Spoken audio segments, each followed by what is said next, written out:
Welcome to the podcast of the INTOSAI Working Group on Environmental Auditing.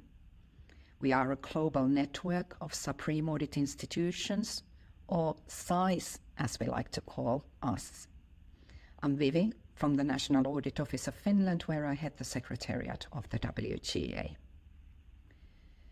So today we are going to talk about the long-term perspective. And this is a discussion that we are actually continuing from our 22nd assembly held in Rovaniemi, Finland in January 2024. So the question is, do we sufficiently take into account the long-term considerations when we assess the actions of governments? I have with me here today 3 guests from 3 continents. So we have experts from Canada, Germany, and Australia. Our first guest is Commissioner Gerry DeMarco from the Office of the Auditor General of Canada. So Gerry, you have a unique position as a Commissioner on Environment and Sustainable Development. Could you tell us a little bit more about your role? Sure, I'm happy to, Vivi, and thanks for inviting me to be part of this podcast. So the Office of the Auditor General of Canada has a position called the Commissioner of the Environment and Sustainable Development, and it's a unique statutory role within the office. And this is one of the reasons why we have such a long history of environmental, sustainable development, and climate auditing in Canada, because the commissioner position was established within SAI Canada by our parliament way back in the 1990s. So as commissioner, I have specific legislative mandates to report on the environment, sustainable development, and climate change under 3 pieces of legislation: the Auditor General Act, our Sustainable Development Act, and our new Climate Accountability Act. Typically, I present these reports for tabling in Parliament twice a year as just one part of SAI Canada's larger program of work, which includes the typical financial audits and performance audits. The Commissioner's audit work is integrated into SAI Canada's office such that the Commissioner reports and the Auditor General reports are all produced by the excellent staff we have across the office. But of course, we do have environmental auditing specialists in our office, but we also draw on other experts because the concept of sustainable development touches so many aspects of our society. So our economic affairs experts, our health experts, and so on, they all have an opportunity to participate in our environmental audit work. And, to better protect the environment, we need to look at the environment in an integrated way with economic and social considerations, just as originally envisioned by the concept of sustainable development back in the 1980s. That's amazing. So could you tell us how you approach future and long-termism in your office? Yes, since I became commissioner 3.5 years ago, I've tried to increase the emphasis of our office on intergenerational equity and long-term thinking. And that's grounded in our legislation because our Auditor General Act specifically mentions respect for nature and the needs of future generations as one of the principles of sustainable development that guides our work. And then our Sustainable Development Act makes specific reference to the principle of intergenerational equity.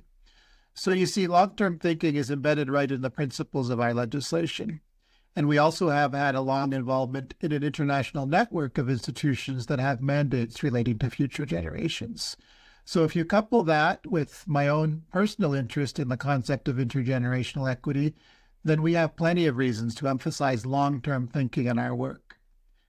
Indeed, in my view, if we didn't take a long-term view, I would say that we would not be properly fulfilling the sustainable development role in our legislation or doing what's needed to implement our office's broad vision of a better Canada. Issues such as climate, Indigenous reconciliation, biodiversity conservation, these are all issues that need a long-term approach if they are to be addressed properly. That is such an interesting and thorough approach too. Would you have any audit examples on long-term perspective, or any audit tips for SAIs on how they can make sure long-term considerations are recognized?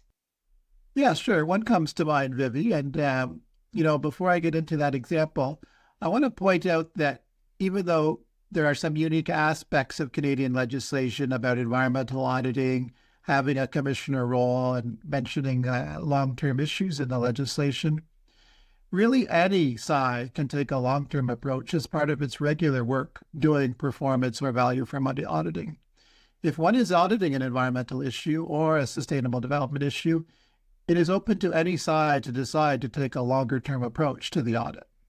So I'll now give an example. So one tip I can share is from our recent audit of Canada's 2 billion trees tree planting program.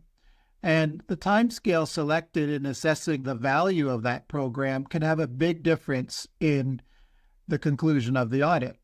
For example, that program will have a negligible effect on carbon sequestration if one looks only on how it will contribute to Canada's current climate mitigation target, which is set for 2030.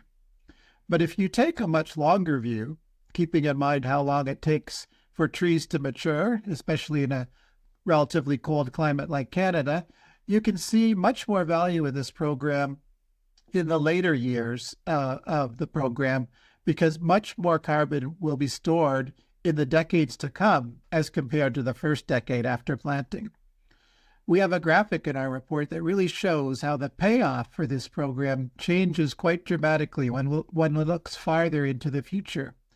Something that one might say looks like a waste of money in terms of helping meet a target in 2030 actually looks like a much better investment if we stretch the analysis out to Canada's long-term goal for net zero by 2050, for example, or even beyond 2050 as the trees mature even more. So we should not discount the future by choosing narrow timescales that may be easier to audit, but may overlook the long-term benefits. What a wonderful example. It so well reveals how timescale matters. Thank you.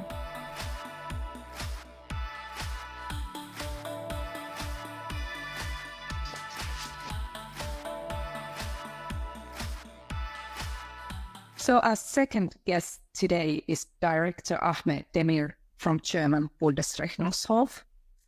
So welcome.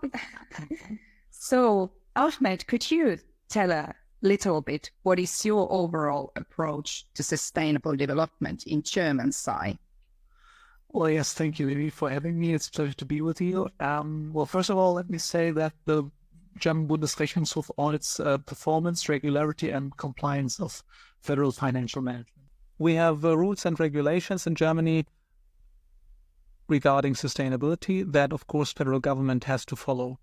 But we have some speciality in Germany, let's say, because our government and our parliament said that seeking for a sustainable development is their yardstick. Yeah, this is something that everyone in government should follow. And we as Bundesrechnungshof audit decisions. And that means that whenever we audit, that we ask the question, okay, how have sustainability aspects been taken into account? If yes, how did you do it? And if no, why did you do it? Yeah, and that's the way we tackle this issue around sustainability. That's interesting. How about, would you have an example of an audit where you've really delved into sustainability from the long-term perspective? Yes, I can bring an example about that. It was an audit that we did regarding the retirement income package that was that Parliament decided on in 2014. And the objective was to increase the pensions, yeah? And well, the increase or the surplus was about 2 billion euro extra payments from the German federal budget from 2020 on.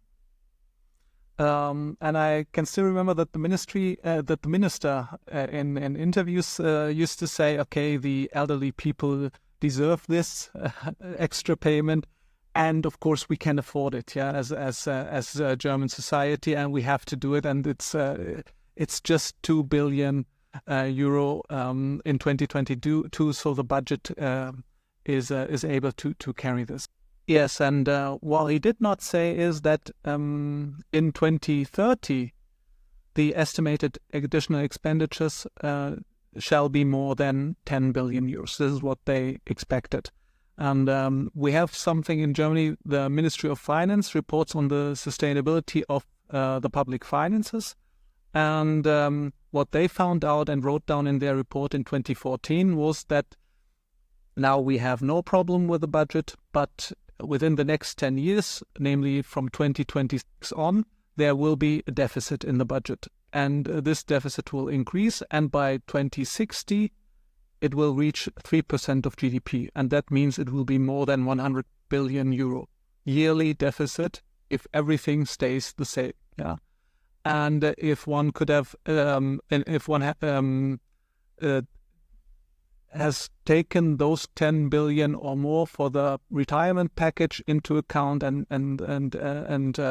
analyzed it, then one could have known that this would be an extra burden that one should not take. Yeah. Now the decision, I mean, the government and of course Parliament could have known and should have taken into account that this is a decision that might bring us in a more severe position regarding our budget.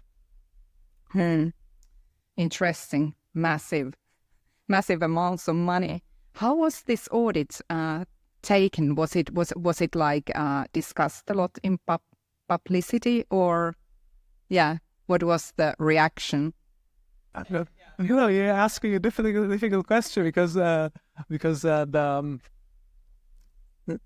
most people I think want to do something good for elderly people, and raising the pensions and the payments is something that our society maybe is very much in favor of. And nobody. And when you're talking about things that are 2060, that are more than 40 years in the future, then a lot of people don't feel that they are so much involved, personally. But we said that, of course, you should always take into account, if you have a measure like this one, the retirement package, then of course you should take into account what will be the extra burden for the future generation. So it's not enough to take a look at the next 3 or 5 years. But here we said, okay, it should be at least the next generation that should be in the focus, of your perspective. Yeah. Well, if we look into the early days of the concept of sustainable development and Brundtland Commission and the report Our Common Future, when it was adopted, I think there was a like more focus on future generations. And after that, the emphasis maybe went more to the 3 dimensions of sustainability, like the environment, society, and economy. And now if we consider Agenda 2030 and the Sustainable Development Goals, SDGs, they have as target year 2030, which is not very long. So do you see there a certain risk that with the SDGs, we forget the long-term perspective? You mentioned earlier 2060 and Well, I would say that it's always good to set a specific goal and have a certain time frame in which this goal shall be reached. And then that's why I would always say, okay, this is a good idea to have it. But if you take a look at sustainability and the concept of sustainability, then I would say that the concept is universal, or common sense, or human understanding, to act in a way that you always take into account the 3 dimensions of sustainability. So I'm not I don't feel, I'm not afraid, let's say, that we will forget how good this concept is after 2030. So Yeah, that's it, I would say. yeah, great. Good, thanks. Okay.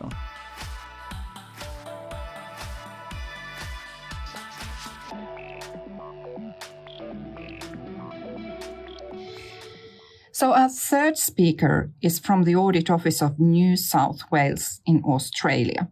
So we have First Nations Associate Director Carla Ware. That's a very exciting title you have. Could you tell us a little bit about what you do? Yes. I lead the First Nations audit program within the New South Wales Audit Office. It is the first of its kind in the world, which I found out when we were in Finland. And essentially what I do is I lead First Nations focused audits only. So this audit stream was established approximately 2 years ago. The first audit off the rank was the audit on safeguarding the rights of Aboriginal children in the child protection system. That was just tabled in Parliament on the 6th of June. And then we've got a First Nations focused audit in the justice system as my next audit.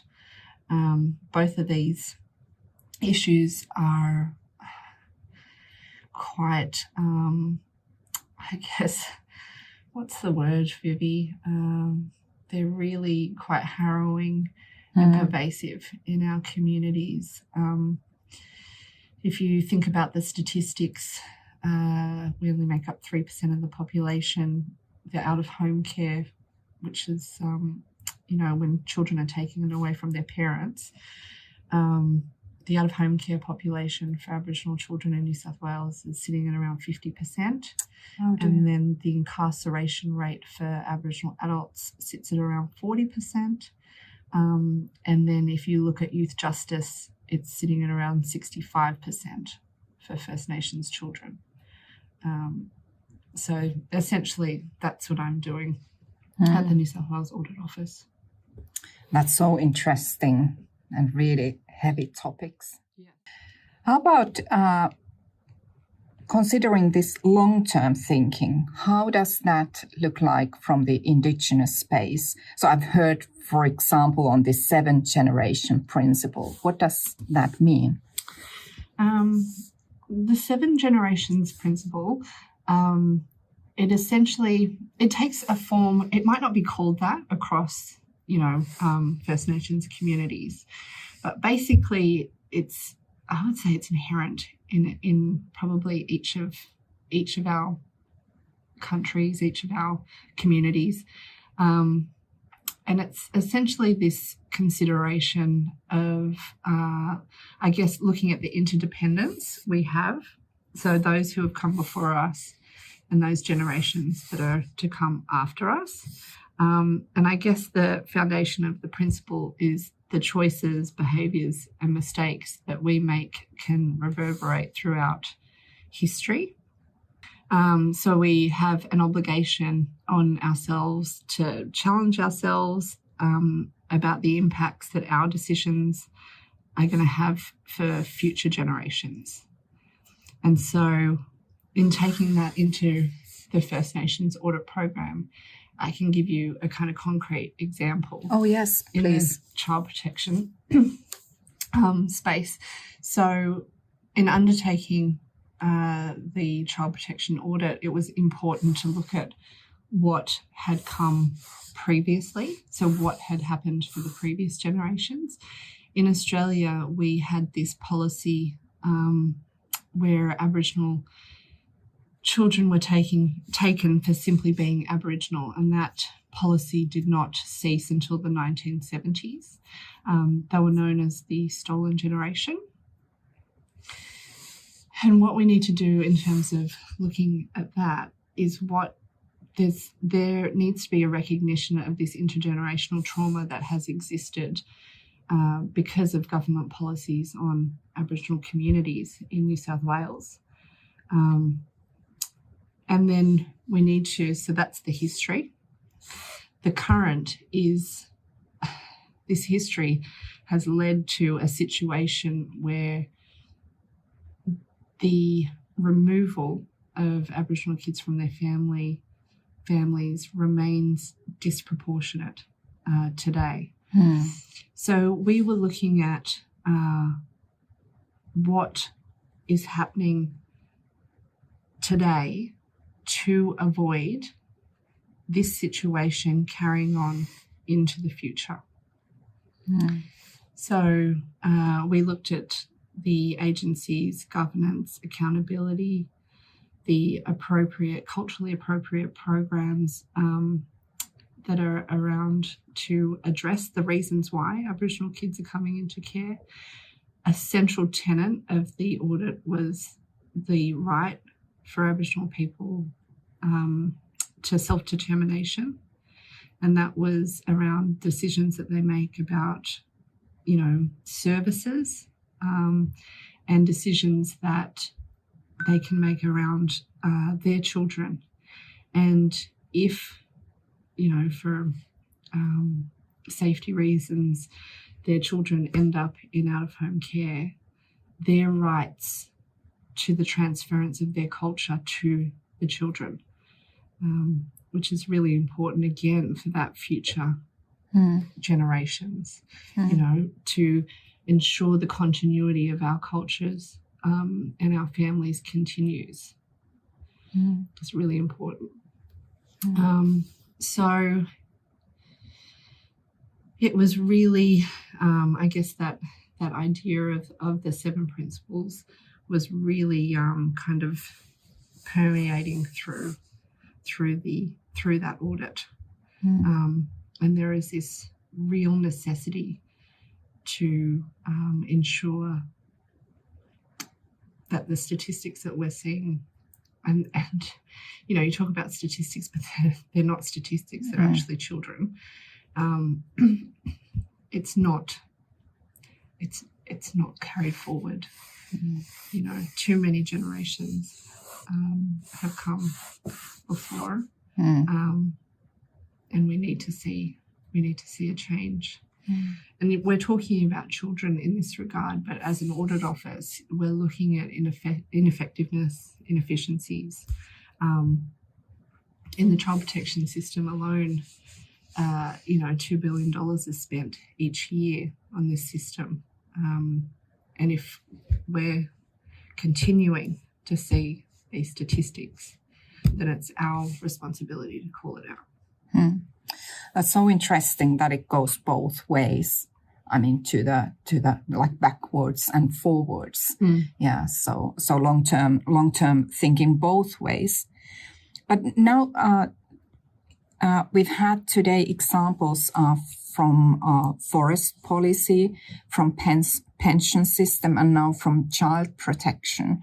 So, in your opinion, is it like applicable for all of the government sectors, all governance topics, or is it easier to kind of consider this long-term perspective in specific areas?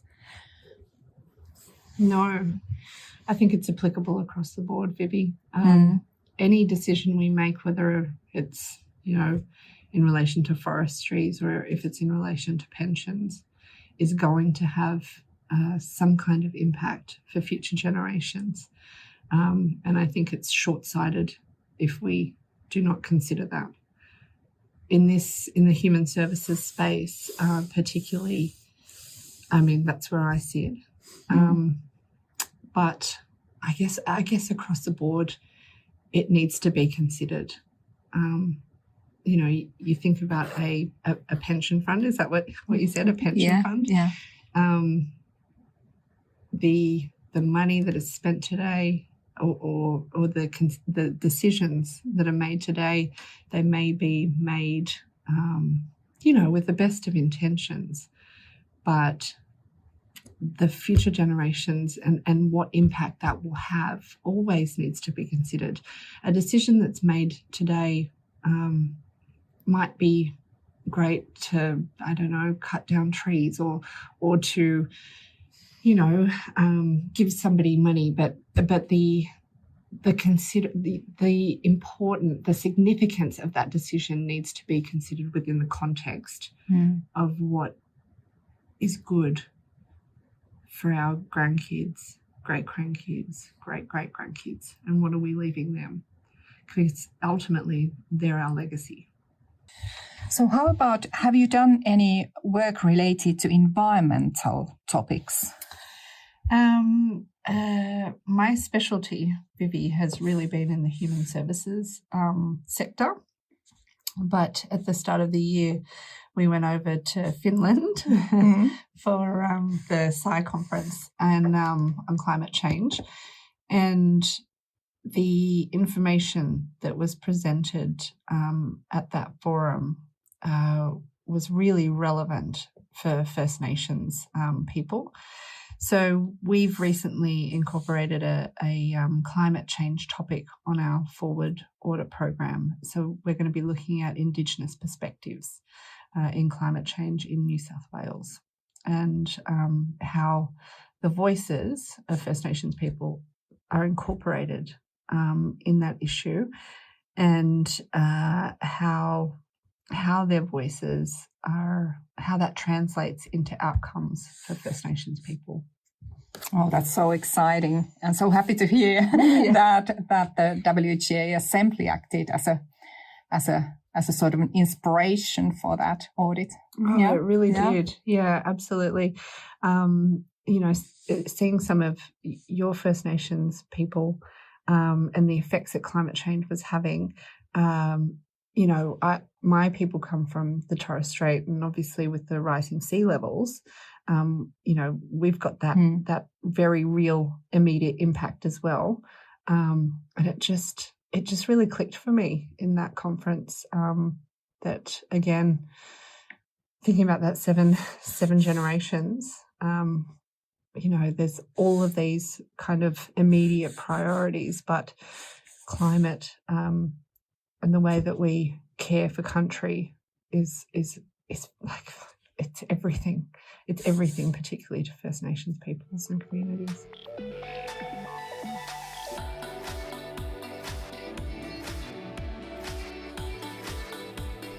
Final question goes for everyone. What are the possibilities of SAIs to take into account long-term considerations? And should this be the role of SAIs in the first place? What might be the challenges or hurdles? So could you start, Cherry? Yeah, I'm happy to start on that very interesting question, Vivi. Maybe we'll start where I left off with an earlier answer, in the context being the 2 billion trees program I talked about. So I would suggest that SAIs explicitly consider the time scale of their assessment of programs to determine the value of whatever activity is being looked at, whether it is built infrastructure, nature-based solutions, tree planting, or something else. The value of these things changes significantly based on the time scale that is employed in auditing them. By choosing a longer scale where appropriate, SAIs can help counter the short-term thinking that is often so pervasive in government decision-making. SAIs do not have to be drawn into the short-term pressure of politics. So using the word you used in your question, Vivi, the role, I would say yes, SAIs have a unique role in promoting long-term thinking. I might even go further than saying that if the ultimate goal of a SAI is to help improve government performance through auditing, then one could say that SAIs have not just a role, but a responsibility to extend their analysis to the rights and interests of future generations. Because that is where governments typically chronically underperform. SAIs can really add value to government decision-making by surfacing these long-term intergenerational issues. I suspect that if the United Nations proceeds with a declaration on future generations, it will become much more mainstream for SAIs and other government institutions to look at the interests of future generations and to take a longer-term view to their work. It may be somewhat challenging, but if a SAI is not used to factoring long-term issues into its work, it just needs to think about how it can do so and what adaptations it needs to take to do that sort of intergenerational or long-term perspective on things. And it's not nearly as challenging for a SAI as it is for politicians and government departments that typically get drawn into short-term thinking so much. I believe that SAIs are probably the type of government institution that can most comfortably adopt a long-term perspective that fosters intergenerational equity. And, we owe it to our children and to our children's children to do that, to take that long-term view. The future of human society, the Earth's climate, and biodiversity are all at stake, and we need to adopt a perspective that matches the long-term nature of those existential challenges across the world.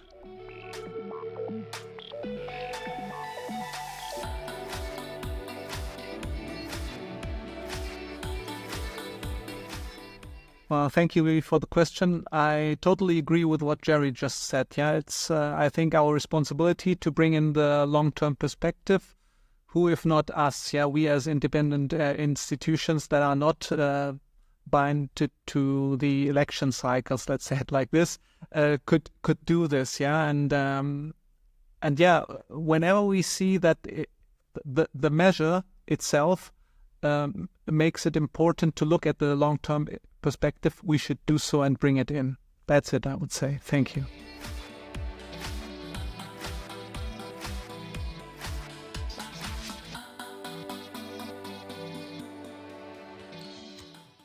So how about now, Carla, how do you see the election cycles and how much does it really affect the government actions and the audit work on the other hand? That is a really good question, Vivi. That's something that we have been really considering in the work that we're doing in the First Nations audit space. And again, keeping in mind that 7 generations principle, if we look back at the way that government has, tried to address some of the really troubling statistics in the First Nations communities in New South Wales, they will put out a strategy that will last for the 4 years or the election cycle. And historically, that has been found to be, unsuccessful. And then a new strategy will come out for the, next 4 years. And this has been a consistent issue, I would say, probably over the last, I've been in this kind of space for over 20 years. So in my time, it's been the same. We've never actually seen a change in the statistics for our people. So we've been grappling with holding governments accountable against strategies because, a strategy can be found to be inefficient, ineffective, and then, they will come out and say, oh, but this one will be different. Mm-hmm. So in the recent audit that we did, although we did look at the strategy of the day and we found that there were inefficient and ineffective governance and accountability arrangements, we actually looked at holding the department accountable against rights, so the rights of Aboriginal children. So we looked at what was in the legislation, and we also looked at international conventions, so the Convention on the Right of the Child and the Declaration on the Rights of Indigenous Peoples. Because I guess, this rights-based approach to auditing provides a consistent benchmark, that we can hold government accountable against, rather than going, always looking at the different strategies that come out in the election cycles. And it gives that consistent auditing benchmark across the years. And I just think it's a stronger mechanism rather than looking at specific policy.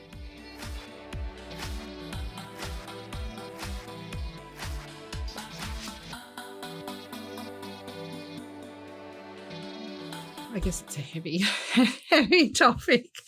It is. But I mean, that's how we survived for 75,000 years in this country. It was thinking about our impact, on our families, on our land, and ensuring that it was never, you never took more than you needed. You never fished out estuaries. You never, took more from the environment that was absolutely necessary, with this thought in mind that we need to sustain this for future generations. So I think across the board, we all need to consider what we're leaving to our children and grandchildren and great-grandchildren.